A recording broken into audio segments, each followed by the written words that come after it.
They sold out. They sold out just a lot of our lawmakers in Georgia.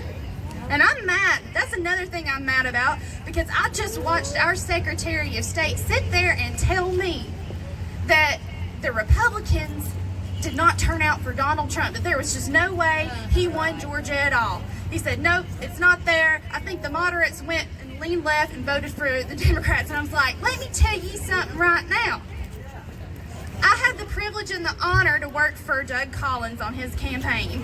And his family is like my family. And you talk about a fighter, that's another fighter that we've got to get back up into Washington, because his voice needs to continue to be heard.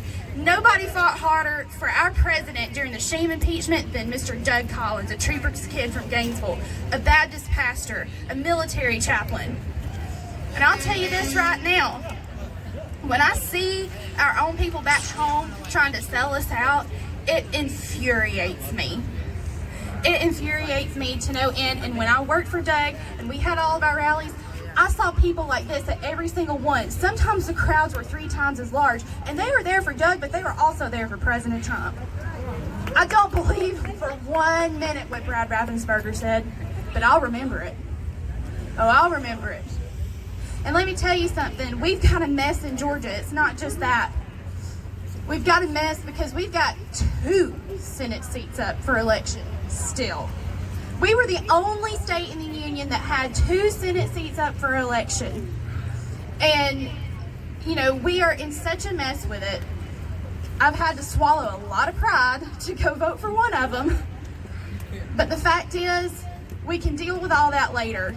I've learned through this Senate election that sometimes we as a people have to put our personal want behind and on the back burner and look at the greater good of things.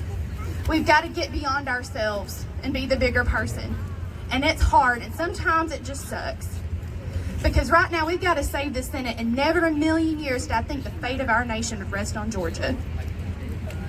But it is. And I need you, all of you people, to go and encourage everybody you know in Georgia. I don't care if they're just Facebook friends or whatever. You need to tell them to get out there and vote red for our senators, because right now this tells you how it is.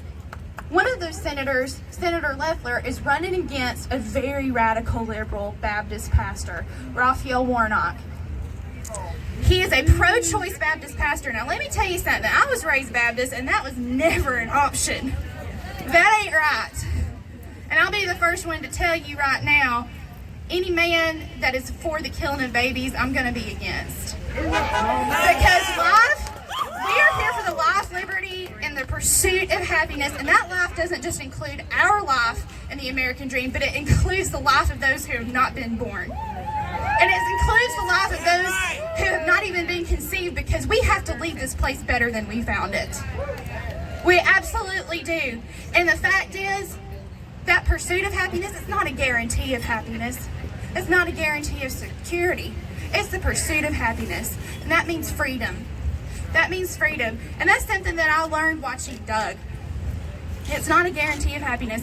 These socialists, these liberals, they want security. And that's what this whole mask business is. It's a false sense of security.